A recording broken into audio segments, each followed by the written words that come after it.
is probably best described as being on two levels. There's a historical and there's a legendary version of the story. Historically, we know for a fact that there was a teacher called Liang Zhan who lived in the middle 1800s and taught in Fuzhou in China. From Liang Zhan onwards, we know the history of Wing Chun very accurately because he had students and sons who are recorded in history, so that we can trace from him through to Chen Hua-sun, his most prominent student, and of course Ip Man, the character who is the main focus of the film. Grandmaster Ip Man lived from 1893 through to 1972, a very long lifetime.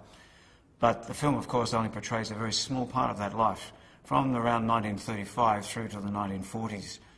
We see him portrayed as a very successful and quite well-to-do landowner, and then we see his very rapid decline due to the invasion of the Japanese, which causes him to live a life of poverty and be forced to use his martial arts in ways that he never imagined he would.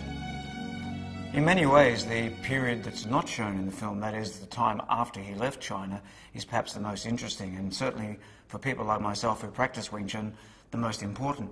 Had he not left China, had he not been forced to leave China because of war and other issues that were facing him at that time, he may not have ever ended up teaching Wing Chun to the general public, and therefore the world would not know the system or the man. If you delve further forward and look at what happened after he left the mainland, it's a very, very interesting tapestry of stories about his various students and the way in which he got involved in teaching the art and the way that Wing Chun has now become such a prominent martial art. Wing Chun as a martial art is very different from other martial art forms. Wing Chun can be best described as human in nature. The way that Wing Chun works is basically it takes science and uses it against our opponent. It takes his energy and it turns it back on him. It uses structures and angles that will give us the best protection with the least amount of effort. It's a close quarters combat system. It likes to use the hands more than the feet, although it doesn't mean that it doesn't use the feet, but it uses them in more subtle ways than other martial arts. Overall, Wing Chun can be summarized with one very simple expression: Loi Lao Hoi Song, Lat Sao Jik Tung. When an attack comes towards you, you try to intercept it and meet with it. If it tries to retreat, you follow it, keep the pressure on, and the moment that any contact is lost, you attack. Everything we do is based on economy. From wherever the hands are, they move. From wherever I'm standing, I respond. And every movement I make is at my opponent. What we learn to do in Wing Chun is to counter fire. The moment his technique is launched at us, something is being launched back at him. And that makes it very, very hard to fight a Wing Chun fighter. The most famous piece of training equipment is the Muk Yan Zhong, the wooden dummy. As simple as it appears, it's very, very intricate, and it offers us a wide range of possibilities as a result. In terms of what the dummy is really all about, it's to recover. It's teaching you to recover from the simple mistakes that occur, because being human beings, we can't always get it right. I like to believe that the version of the dummy form that I've been taught by my instructor is a very, very practical one, because my teacher was known for his real-life practice in the streets of Hong Kong, learning how to make Wing Chun work where it really counted. The Wing Chun system is based on reality of combat. We don't do things that are flashy, flamboyant, and totally useless in combat.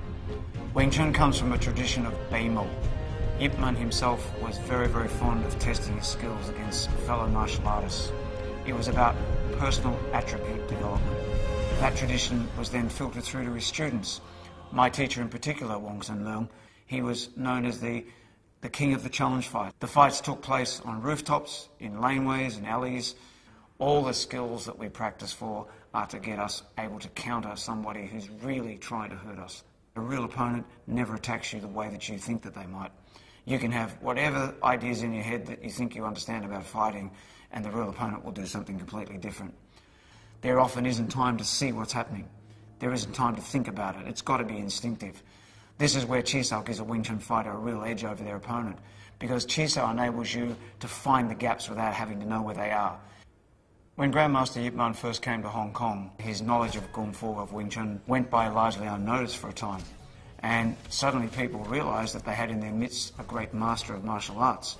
People suddenly said, well, why don't you start teaching Kung Fu? From that point onwards, slowly Ip Man developed a reputation as an instructor and started taking on students.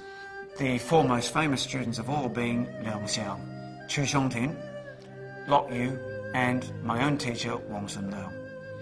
Wong Sun Leung went on to make Wing Chun very, very famous by virtue of his challenge fights. And those Rooftop fights and the fame that came from those gradually filtered around the colony of Hong Kong until other people became very interested. One of those was a very young Bruce Lee. So he took him under his wing. And especially for the last 18 months or so before Bruce Lee left Hong Kong for America, he was training on an almost daily basis with my teacher. I recently read that there are as many as 4 million people practicing Wing Chun in the world today. If it hadn't have been for Ip Man making that trip from China, there might not be Wing Chun in the world today. Ip Man has left us an amazing legacy, and that legacy has been enhanced by people like Wong Sun Leung, Bruce Lee and the like. In the film Ip Man, it really captures Wing Chun in the way that is most real from all the examples that I've seen in the past. The portrayal of Grandmaster Ip Man is outstanding in every respect.